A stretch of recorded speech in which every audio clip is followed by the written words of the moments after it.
সম্মানিত উপস্থিতি, সংক্ষিপ্ত সময়ে খুতবার বিষয় নির্ধারণ করেছি জিহ্বার হেফাজত করা। রমজান মাসে জিহ্বার হেফাজত কোনোভাবে যদি বলি তাহলে বলা যায় যে জিহ্বায় তালা মারতে হবে। রমজান মাসে জিহ্বায় তালা দিতে হবে। যদি আমরা আমাদের সিয়ামকে ঠিক রাখতে চাই তাহলে আমাদেরকে জিহ্বায় তালা না দিয়ে বিকল্প কোনো রাস্তা খোলা নেই। চোখে তালা দিতে হবে, জিহ্বায় তালা দিতে হবে। সম্মানিত উপস্থিতি, যদি আমরা জিহ্বায় তালা না দিতে পারি, হেফাজত না করতে পারি, তাহলে আমরা রমজানের ফসলটা গড়ে উঠাতে পারবো না। সারাদিন না খেয়ে সিয়ামের যে একটা ফসল, একটা বিনিময়, একটা মর্যাদা, এটা আমরা আমাদের গড়ে উঠাতে পারবো না। কেন আমাদেরকে এই কাজটি করতে হবে? কেন?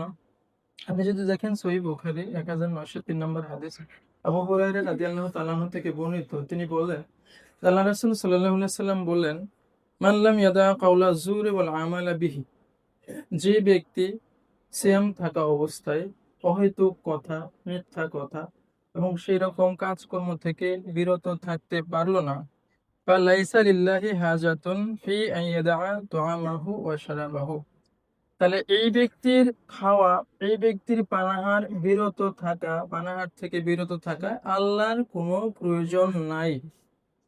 যে আল্লাহ এই সিয়ামরত মানুষের, যে আল্লাহর কাছে এই সিয়ামরত মানুষের ঘ্রাণ, মুখের গন্ধ এত প্রিয়, যে আল্লাহ নিজে বলেছেন যে সিয়াম আমার জন্য, এর বিনিময় আমি দিব। অন্য বিনিময় ফেরেশতারা লিখে থাকেন 7 থেকে 700 গুণ পর্যন্ত হতে পারে, কিন্তু আল্লাহ বলেন এটা আমি আমার নিজের হাতে, মানে আল্লাহ বেহিসাবি দিবেন। যে সিয়ামরত ব্যক্তি আল্লাহর কাছে এত প্রিয়, আল্লাহ রাসূল হাদিসে জানাচ্ছেন যে এই ব্যক্তির খাওয়া পানাহার বিরত থাকাতে আল্লাহর কোনো প্রয়োজন নাই। যে ব্যক্তি এই সিয়াম থাকা অবস্থায় অহেতুক কথা, মিথ্যা কথা এগুলো থেকে বিরত থাকতে না পারলো। সম্মানিত উপস্থিতি, জিহ্বা খুব আকারে, সাইজে খুব ছোট একটি অঙ্গ আমাদের। মানুষের পায়ের তুলনায় জিহ্বা কোনো অঙ্গই না ধরতে গেলে।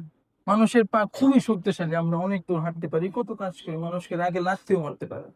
সম্মানিত উপস্থিতি, মানুষের হাত খুবই শক্তিশালী, অনেক আয়তনে জিহ্বার থেকে অনেক বড়। কিন্তু জিহ্বা এটা আকারে ছোট হলেও এটা খুবই ভয়াবহ একটি বিষয়। এই একটা জিনিসই যথেষ্ট মানুষকে জাহান্নামে নেওয়ার জন্য। এই একটা ছোট জিনিসই যথেষ্ট আমাদের রোজাগুলোকে বরবাদ করে দেবে। এই একটা ছোট জিনিসই যথেষ্ট। আপনি বিচারের মাঠে অনেক নেকি নিয়ে দাঁড়াবেন, সব নেকি অন্য মানুষ নিয়ে যাবে, শুধুমাত্র ওই একটা জিনিসই যথেষ্ট। তাহলে আমরা আজকে একটু এই বিষয়টা নিয়ে গুরুত্ব দিতে চাচ্ছি, কি কি বিষয় অবলম্বন করলে, কি কি বিষয় মাথায় রাখলে এই গীবতের পাপ থেকে আমরা বেঁচে থাকতে পারবো, আমাদের জিহ্বাকে হেফাজত করতে পারবো। তার 1 নাম্বার পয়েন্ট, 7টি পয়েন্ট নিয়ে আমরা কথা বলবো।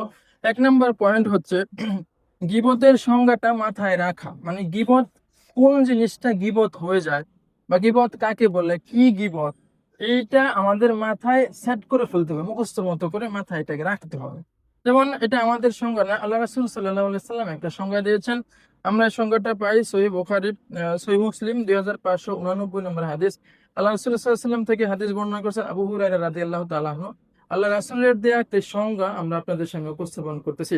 আন আবি হুরায়রাতা আন্না রাসূলুল্লাহ সাল্লাল্লাহু আলাইহি সাল্লাম ক্বালা, আবু হুরায়রা রাদিয়াল্লাহু তাআলা আনহু বলেন, আন্না রাসূলুল্লাহ সাল্লাল্লাহু আলাইহি সাল্লাম ক্বালা, নিশ্চয়ই রাসূলুল্লাহ সাল্লাল্লাহু আলাইহি সাল্লাম বলেছেন, আতাদরুনা মাল গীবা, আল্লাহ রাসূল সাল্লাল্লাহু আলাইহি সাল্লাম একদিন সাহাবীদেরকে জিজ্ঞেস করতেছেন যে আতাদরুনা মাল গীবা, তোমরা কি জানো গীবত কি? গীবত কাকে বলে এটা কি তোমরা জানো? ক্বালা, তারা বলল, আল্লাহু ওয়া রাসূলুহু আ'লাম, আল্লাহ এবং তার রাসূলই ভালো জানেন। এরপর আল্লাহ রাসূল সাল্লাল্লাহু আলাইহি সাল্লাম বললেন, ক্বালা, রাসূল সাল্লাল্লাহু আলাইহি সাল্লাম বললেন, যিকরুকা আখাকা বিমা ইয়াকরাহু, যিকরুকা আখাকা, যিকরুকা এমন কোন কথা উল্লেখ করা, এমন কোন কথা বলা, আখাকা তোমার ভাই সম্পর্কে, বিমা ইয়াকরাহু যে কথাটা সে অপছন্দ। তোমার ভাই সম্পর্কে এমন একটা কথা তুমি বললে তার অনুপস্থিতিতে, যে কথাটা সে অপছন্দ করে।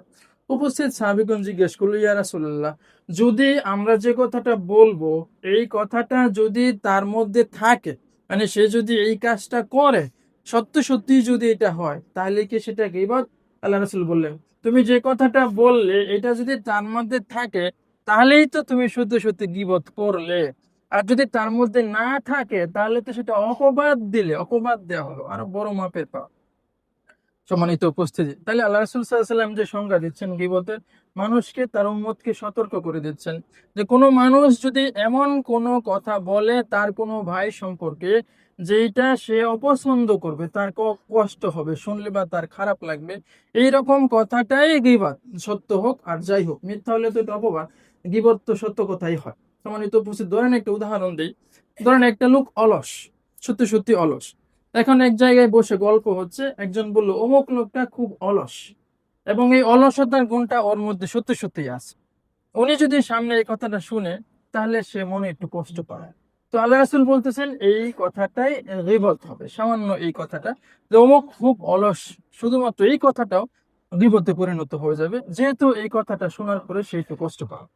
তাহলে আমরা প্রথমে একটা জিনিস দেখতে পেলাম, যেটা আমরা সংক্ষেপে কিছু কথা বলবো ইনশাল্লাহ। যে প্রথমত হচ্ছে গীবত কি, কোন জিনিসগুলা গীবত হয় এটা মাথায় রাখা। এখন একজন লোক যখন বসছে একটা মজমায়, একটা আলোচনায়, বা যেখানে তিনজন বসছে একসাথে, তখন তার মাথায় আসলো আচ্ছা আমি যে কথাটা বলতেছি যার সম্পর্কে, সে যদি এটা শোনে, তাহলে সে তো হয়তো কষ্ট পেত এই কথাটা শুনলে, তাহলে তা আমার এটা গীবত হয়ে যাচ্ছে, সরি আমি তো এই কথাটা বলতে পারি। সে এইভাবে নিজেকে বিরত রাখতে পারে। তাহলে আমরা কি কি উপায় অবলম্বন করলে গীবতের পাপ থেকে আমাদের জিহ্বাকে হেফাজত করতে পারি, তার এক নাম্বার, কোন কথাটা গীবত এটা আমাদের মাথায় একেবারে সেট করে রেখে দিতে হবে। কোন কথাটা গীবত? যে কথাটা আমার কোনো ভাই শুনলে সে কষ্ট পাবে, এই কথাটা আমি যদি তার আড়ালে বলে থাকি, তাহলে এটা গীবত, একদম স্পষ্ট। দ্বিতীয় কথা হচ্ছে আল্লাহর ভয় বা তাকওয়া অন্তরে লালন করা, খুব গুরুত্বপূর্ণ একটি কথা। সম্মানিত উপস্থিতি, আল্লাহ একটি আয়াতে এত সুন্দর করে বলেন, সূরা হুজরাত 12 নম্বর আয়াত। আল্লাহ আমাদেরকে জানাই দিচ্ছেন, আল্লাহ মানুষকে বলতেছেন যে মানুষ এই কথা বলার সময়, যখনই ধরেন কোনো আলোচনা উঠবে, সে যদি এই কথাটা মাথায় রাখে, আল্লাহর ভয় তাকওয়া এটা যদি মাথায় রাখে, এই আয়াতটা যদি তার মনে হয়, তখন সে গীবতটা করবে না। কি আয়াত? সূরা হুজরাত 12 নম্বর আয়াত। আল্লাহ আমাদেরকে জানাচ্ছেন, ইয়া আইয়ুহাল্লাযিনা আমানু ইজতানিবু কাসীরাম মিনাজ যন্নি, ইয়া আইয়ুহাল্লাযিনা আমানু, হে ঈমানদার মানুষেরা, ইজতানিবু কাসীরাম মিনাজ যন্নি, তোমরা নানান রকম অনুমান করা থেকে নিজেদেরকে বিরত রাখো। আল্লাহ মানুষকে সৃষ্টি করেছেন, মানুষের পালস আল্লাহ বুঝেন, মানুষের ভিতর কিরকম হবে এটা আল্লাহ জানেন। আল্লাহ সতর্ক করে জানিয়ে দিচ্ছেন যে হে ঈমানদার মানুষেরা, ঈমানদার যারা তারা, তোমরা শুনে রাখো, তোমরা নানান রকম অনুমান করা থেকে নিজেদেরকে বিরত রাখো।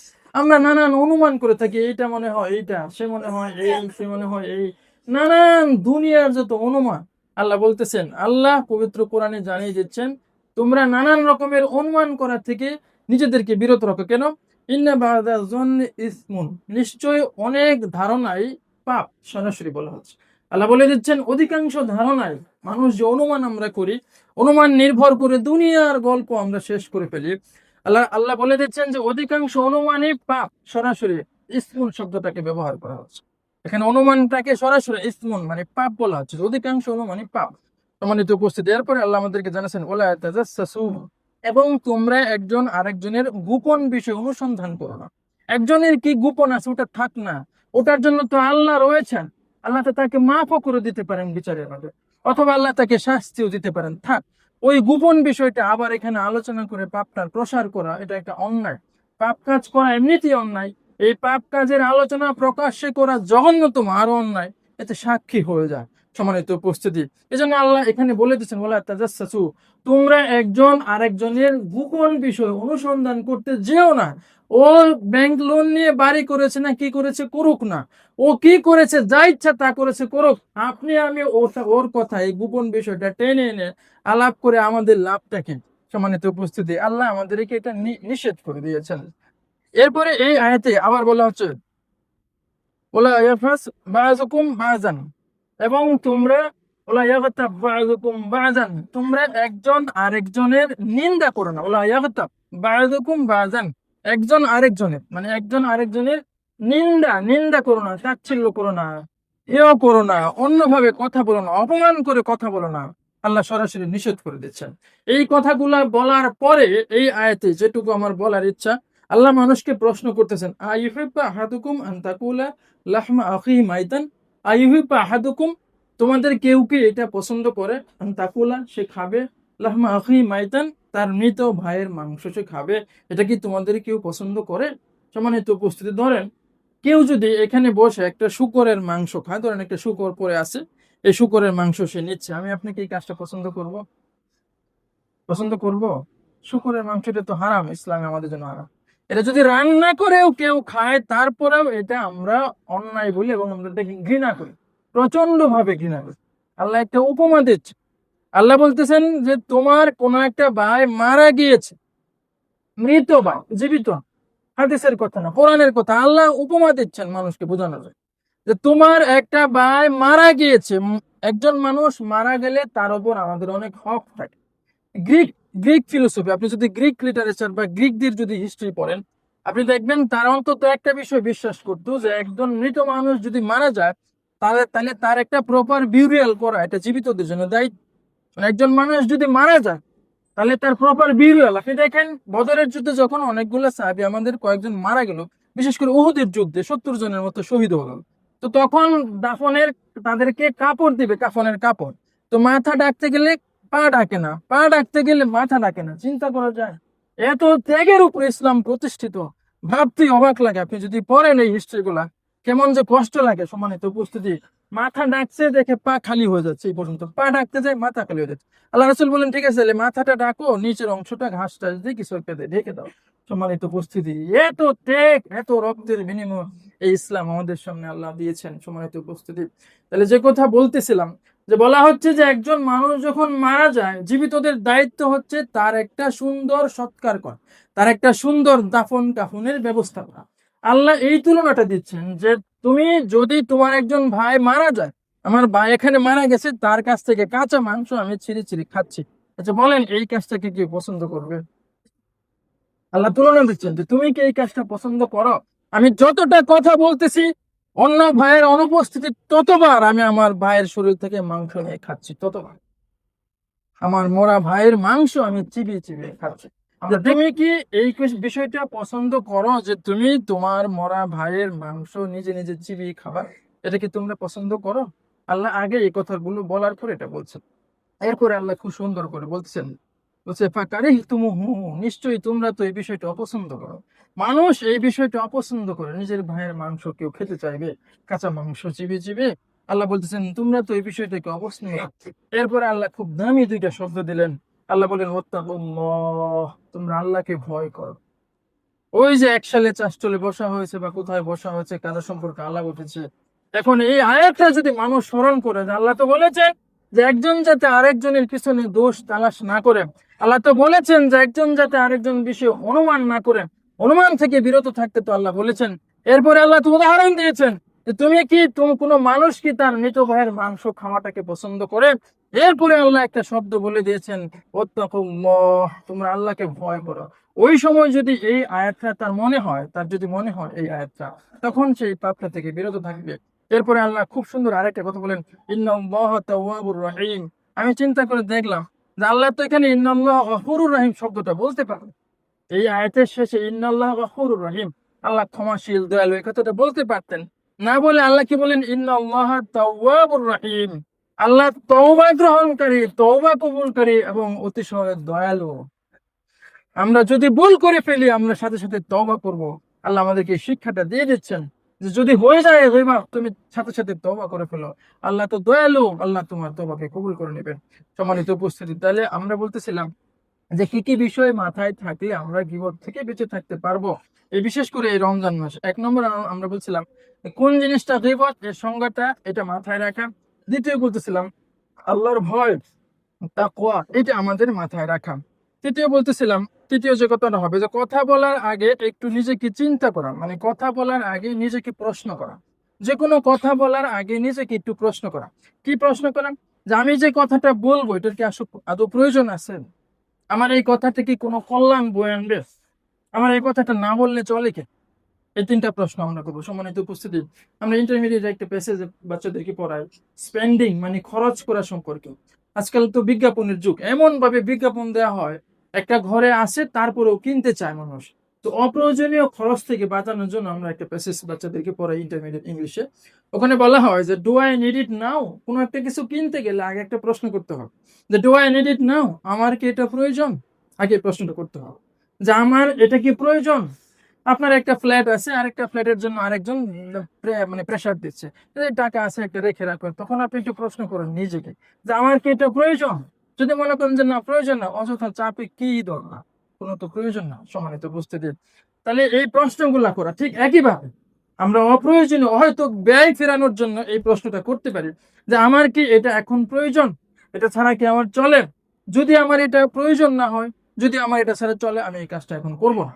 এটা করে যেমন আমরা ওখান থেকে বিরত থাকতে পারি, ঠিক একইভাবে কথা বলার আগে একটু 5 সেকেন্ড থেমে গিয়ে নিজে একটু চিন্তা করতে হবে যে আমার এই কথাটা বলা কি এখানে প্রয়োজন?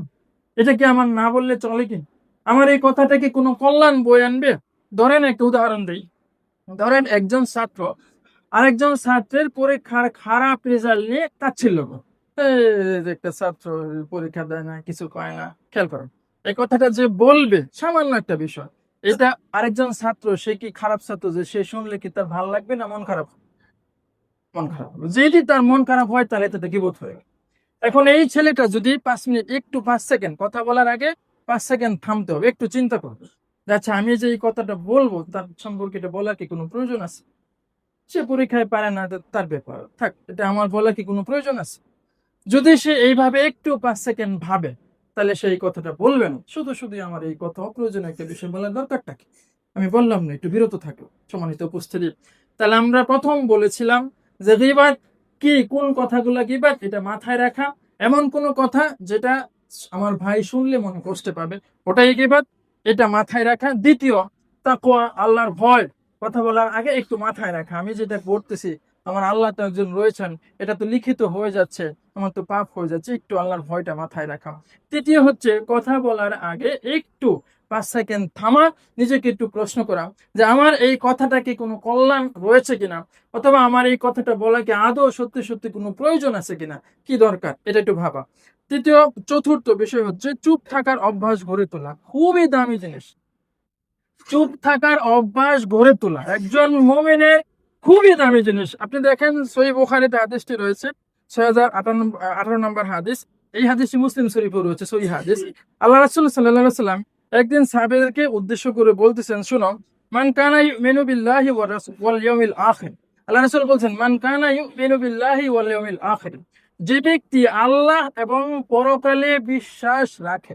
দেখেন কত শক্তিশালী একটা কথা বলেছে আমাদের মুমিনদের। যালিকাল কিতাবু লা রাইবা ফীহি হুদাল লিল মুত্তাকিন, এরপর যে একটা তালিকা বলা হচ্ছে, আপনি যদি আপনি মুত্তাকিন হই, মুমিন হই, কখন? আমাদের কিছু অদৃশ্য বিষয়ের উপর বিশ্বাস রাখতে হয়, আল্লাহর উপর আমাদেরকে বিশ্বাস রাখতে হয়, এটা আমাদের ইমানের শর্ত। দ্বিতীয় হচ্ছে পরকালের উপর বিশ্বাস থাকতে হবে। এই দুইটা শর্ত দিয়ে আল্লাহ রাসূল বলা হচ্ছে যে মান কানা ইউমিনু বিল্লাহি ওয়াল ইয়াউমিল আখির, যে ব্যক্তি আল্লাহ এবং পরকালের উপর বিশ্বাস রাখে। খেয়াল করুন, এমন কোন ব্যক্তি যদি সে মনে করে যে আমি আল্লাহকে বিশ্বাস করি, এবং যদি সে মনে করে আমার পরকাল রয়েছে, বিচারের মাঠে আমাকে আল্লাহর সামনে দাঁড়াতে হবে, পরকালে আমার এই কাজের হিসাব দিতে হবে, এই বিশ্বাস যে করে, ফালিয়াকুল খায়রান আও লিয়াসমুত, তাহলে সে যেন ভালো কথা বলে অথবা চুপ থাকে।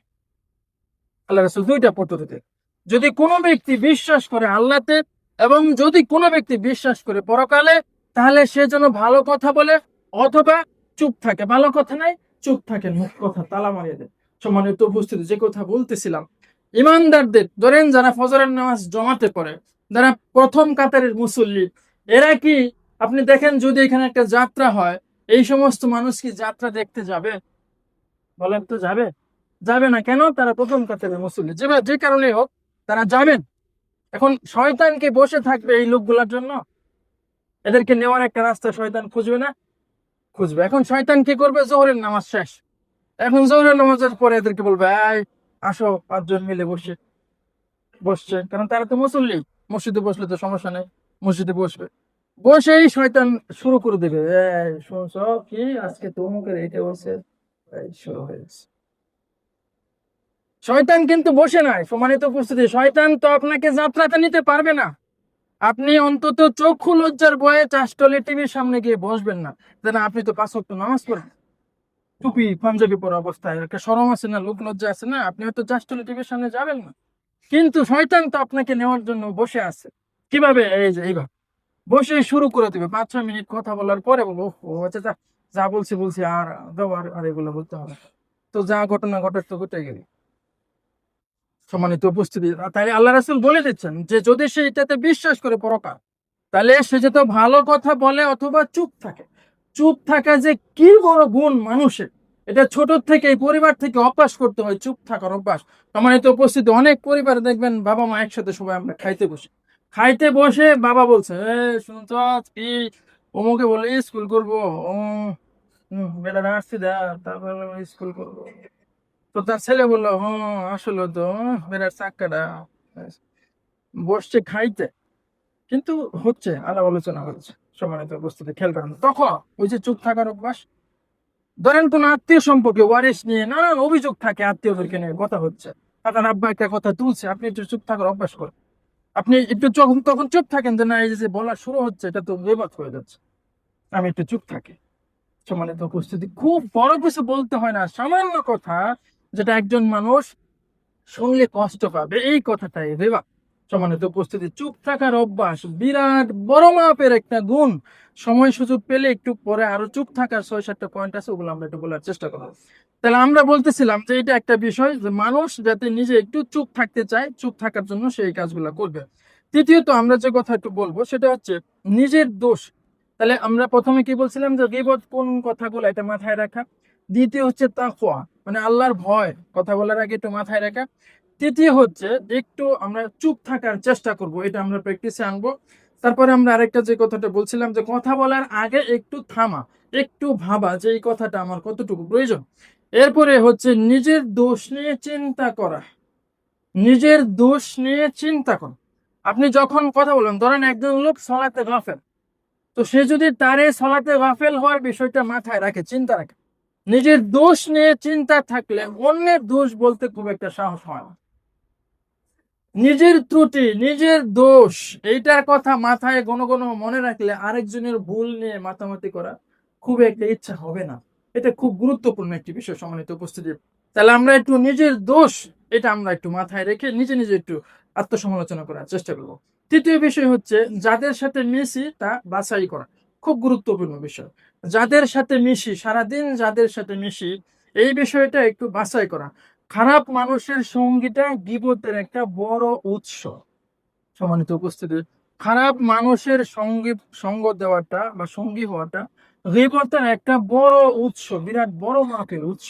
সম্মানিত উপস্থিতি, আপনি দেখেন কালকে করতেছিলাম সূরা হামিম সেজদা, কি সুন্দর আয়াত, যদি সুযোগ পান 29 নম্বর থেকে আয়াতগুলো একটু পড়ে দেখবেন বাংলা সহ। সূরা হামিম সেজদা আপনি দেখেন এখানে 31 নম্বর আয়াতে আল্লাহ আমাদেরকে জানাচ্ছেন যে আমরা শুধু শুধু মানুষ সঙ্গী বানানোর চেষ্টা, তো মানুষ সঙ্গী বাদ দিয়ে ফেরেশতাদেরকে সঙ্গী বানানোর চেষ্টা করি না। মানে এটা একটি বুদ্ধিমানের কাজ যে ফেরেশতারা আমার সঙ্গী। ইস, দেখেন সেই সময় এসে ফেরেশতারা মানুষকে বলবে নাহনু আউলিয়াউকুম ফিল হায়াতিদ দুনিয়া ওয়া ফিল আখিরাহ। ইস, কি সুন্দর যে কথা, মানে এত সুন্দর আয়া, আপনি পড়লে অবাক হয়ে যাবেন, মানে অপলক দৃষ্টিতে খালি তাকে তাকে পড়তে ইচ্ছা করে। নাহনু আউলিয়াউকুম ফিল হায়াতিদ দুনিয়া ওয়া ফিল আখিরাহ। ফেরেশতারা এসে তখন বলবে যে আমরাই হচ্ছি দুনিয়া এবং আখিরাতে তোমাদের সঙ্গী। ইস, এই সঙ্গী না উত্তম, যে সঙ্গী বিচারের মাঠে থাকবে, যে সঙ্গী কবরে, যে আমার কবরে আমার সামনে উপস্থিত থাকবে একজন, উপস্থিত একটা ফেরেশতার আকৃতি নিয়ে সে আমার সামনে থাকবে। সম্মানিত উপস্থিতি, সেই না উত্তম সঙ্গী। তখন আরো ফেরেশতারা বলবে যে তুমি এইখানে এই জান্নাতে তুমি তাই পাবে যা তুমি চাও, এবং তুমি যা কিছুর আদেশ করবে তাই তোমাকে দেয়া হবে। সম্মানিত উপস্থিতি, তাহলে খারাপ সঙ্গী গীবতের একটা বড় উৎস। তো যেহেতু এটা একটা গীবতের উৎস, তাহলে এইটা একটু অ্যাভয়েড করে আমরা ফেরেশতাদেরকে সঙ্গী বানানোর চেষ্টা করি। আল্লাহ আমাদেরকে সেই তৌফিক দান করুক। তৃতীয় হচ্ছে গীবতের আসর থেকে সরে যাওয়া, যতটুকু সম্ভব গীবতের আসর থেকে সরে থাকা। পারলে মুখ দিয়ে বাধা দেওয়া যে না এই কথা বলতেছে তো গীবত হয়ে যাচ্ছে, চুপ থাকো। না পারলে বিষয় পরিবর্তন করে দেওয়া, তাও যদি না হয় নিজে সেখান থেকে উঠে যাওয়া। সম্মানিত উপস্থিতি, আগেই বলেছিলাম রমজান মাস, সিয়াম মাস, এত কষ্ট করে সারাটা দিন না খেয়ে থাকি, এত কষ্ট করে সেই সকাল থেকে শুরু করে ফজর থেকে শুরু করে সন্ধ্যা পর্যন্ত না খেয়ে থাকি, মনে কত কিছু চায়, তারপর আমরা করি না। আর সামান্য যে বা আমাদের রোজাকে নষ্ট করে দিবে, এটা কি হয়? আমরা কি পারি না আমাদের এই জীবনটাকে একটু সেট করতে? একটু একটা মাসের জন্য তালা মেরে দেন না, একটু একটা মাসের জন্য জিহ্বাতে একটু তালা মেরে দেই না, যে না আমি সারাদিন গুনে গুনে কথা বলবো, যে কথা বললে অসুবিধা হয় সেই কথা বলবো না, একেবারে চুপ। আপনার স্ত্রীকে বলে দেবেন, বিশেষ করে মহিলা উপরে মা বোন যারা রয়েছেন, আপনারা আপনাদের জিহ্বাকে রমজান মাসের তারামের দিন কোনো ধরনের কথা বলবেন না, অপ্রয়োজনীয় কোনো কথা বলবেন না। আপনাদের রোজাকে আপনারা হেফাজত করুন। সম্মানিত উপস্থিতি, আমাদের জিহ্বা যাতে আমাদের রোজা খেয়ে না ফেলে, আমাদের চোখ যাতে আমাদের সিয়াম খেয়ে না ফেলে, অন্তত সিয়াম থাকা অবস্থায় সূর্য ডোবার আগ পর্যন্ত ফেসবুক ইউটিউব এটার কাছেও যাতে আমরা না যাই। সারাদিন রোজা থাকা অবস্থায় অন্তত ফেসবুক ইউটিউব এই দুটার মধ্যে আমরা যাতে না যাই। কারণ কোন সময় কোন বিষয় আইসা পরে আমাদের চোখের সামনে বেশি উঠবে, আমাদের সিয়ামটা ফুটা হয়ে গেল। কি দরকার এত কষ্ট করে সিয়াম রেখে, এত কষ্ট করে সারাদিন না খেয়ে থেকে এই চোখ দিয়ে যদি রোজা নষ্ট হয়, এই জিহ্বা দিয়ে যদি আমাদের সিয়ামটা নষ্ট হয়, এটা তো সত্যি সত্যি আমাদের জন্য পরাজয়। সম্মানিত উপস্থিতি, শয়তান তো ষড়যন্ত্রের মধ্যে লিপ্ত। শয়তান চায় নানান ভাবে, নানান ছলে কৌশলে আমাদের রোজাগুলিকে নষ্ট করে দিতে চায়। যদি এমন কোন সঙ্গী থাকে খালি হয়তো পেশাল করে হয়তো কথা বলে, আপনি অন্তত রমজান মাসে তার কাছ থেকে একটু দূরে থাকুন, আপনার স্বার্থে, আপনার ইমানের স্বার্থে, আপনার ইবাদতের স্বার্থে। সম্মানিত উপস্থিতি, একটু জিকিরের মধ্যে থাকে, একটু তেলাওয়াতের মধ্যে থাকে, একটা মাস কষ্ট করে। আমরা চাই আমাদের সিয়ামটা এমন সিয়াম হোক, যেই সিয়াম বিচারের মাঠে আমার জন্য মানে সুপারিশ করবে। যেই পাকাপোক্ত সিয়াম বিচারের মাঠে আল্লাহর সামনে দাঁড়িয়ে বলবে, আল্লাহ, এই লোক তো সারাদিন না খেয়ে থেকেছে, এই আমাকে রক্ষা করে এই মানে রোজা রাখতে গিয়ে সারাদিন না খেয়ে থেকেছে, আজকে আমি তার জন্য সুপারিশ করতেছি, তুমি আমার সুপারিশ কবুল করো।